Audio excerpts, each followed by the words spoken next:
Alors avant ce choc, ce derby entre Angesco et la Laval, je suis avec le coach du SCO, Stéphane Moulin. Bonjour Stéphane. Bonjour.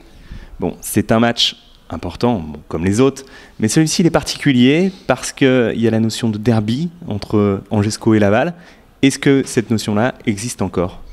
Oui, elle existe et puis je pense qu'il faut qu'elle perdure dans le sens où, moi je parle de derby, je vois toujours le bon côté d'un derby, c'est-à-dire c'est un match haut en couleur, il y a du monde, chacun défend sa paroisse, donc je trouve que c'est plutôt bien lorsque c'est sain. Alors j'espère que ce sera de nouveau sain. Après sur le terrain, voilà, pratiquement tous les joueurs se connaissent, donc il n'y a pas de souci dans ce domaine-là. Il y en a rarement eu d'ailleurs au cours de ces derbys.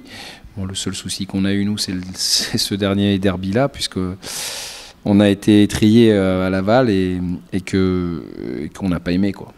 Donc il y a une question de revanche finalement, parce qu'on rappelle, il y a eu une défaite 4-1 à l'aller. Ouais, revanche sportive, parce que si on a de l'orgueil, c'est le moment de le montrer, et j'en ai. J'espère que les joueurs en ont aussi, je pense. Après, il faut mettre tout en œuvre pour ça, et puis surtout, parce que la priorité reste là, après quel que soit l'adversaire, c'est de prendre 3 points. Laval va mal quand même, avec 3 matchs nuls consécutifs, 3-0-0, ils n'ont plus gagné depuis des lustres, mais c'est une équipe qui a de la qualité quand même. Je l'ai déjà dit plusieurs fois, je le répète, c'est une équipe qui n'est pas à sa place. D'abord parce qu'elle a de bons joueurs et ensuite elle pratique un football vraiment cohérent et pour preuve, leurs 2 derniers matchs, ils les ont obtenus 0-0 à Lens et 0-0 face à Dijon, mais c'est le minimum qu'ils ont obtenu parce qu'ils méritaient sur ces 2 matchs-là plus de gagner que de faire match nul, ce qui montre évidemment les qualités de cet adversaire et je sais que demain, ce sera encore un match compliqué pour nous. La blessure de Lionel Capone dans les buts, on sait qu'il est très important à Laval. Je pense que c'est plutôt une bonne nouvelle pour vous. Honnêtement, voilà, après c'est leur problème, chacun a ses problèmes, on a les nôtres aussi. Moi je vais pas dire que je m'y intéresse pas, mais voilà, vous savez, ça se trouve demain le gardien qui jouera à sa place va faire des prouesses, donc non, c'est leurs soucis, ce ne sont pas les nôtres. Le SCO est en confiance avec un quart de finale de Coupe de France à jouer contre Moulins. Déjà, c'est un bon tirage, Moulins, au passage. On dit que c'est un bon tirage quand le tour est passé, donc on verra ça. Quand on jouera là-bas, si c'était un bon ou un mauvais tirage. Je crois que les Montpelliérains pensaient que c'était un bon tirage d'aller à Cannes, et puis vous voyez ce qu'il est advenu, et ce ne sont pas les seuls, puisque il y a eu beaucoup de clubs de Ligue 1 et de Ligue 2 sortis par des CFA. Nous, on a eu 2 expériences extrêmement difficiles, où on a gagné 2 fois au pénalty. Donc, si vous voulez, on ne va quand même pas claironner avant le match. On sait qu'on a nos chances. Voilà. Ils doivent dire la même chose. Donc, je considère qu'à ce stade de la compétition, et compte tenu de l'engouement pour cette compétition, c'est-à-dire que le public sera tout acquis à leur cause, le terrain, je pense que c'est du 50-50.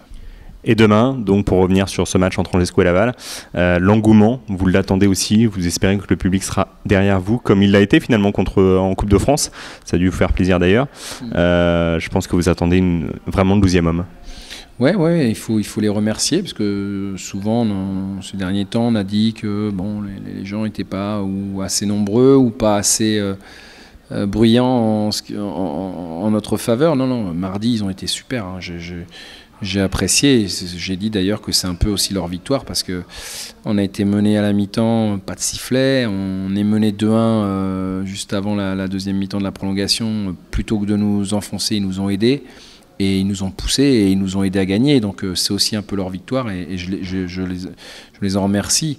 Maintenant, il faut que ça continue, parce que ça se joue à tellement peu de choses, les matchs, que tous les éléments extérieurs, et le public en est un, sont importants.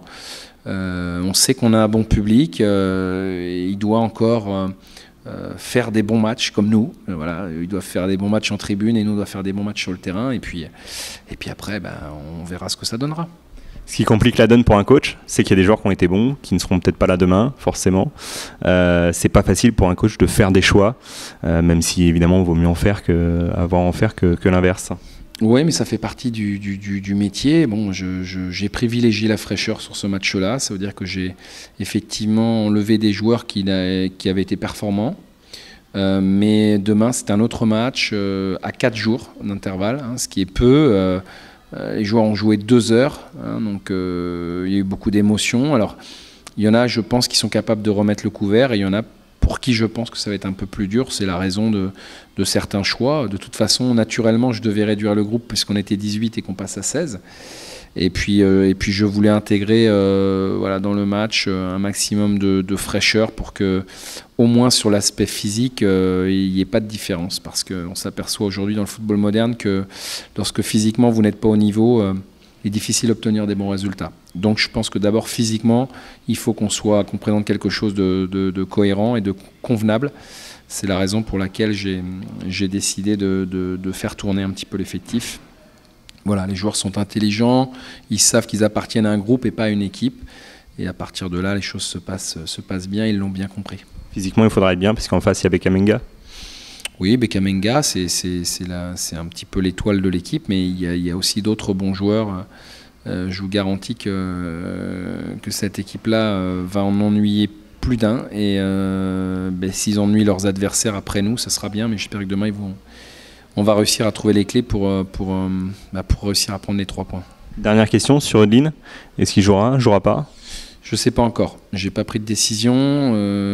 Je vous dis, c'est un match où physiquement il faut être au top. Est-ce qu'il l'est?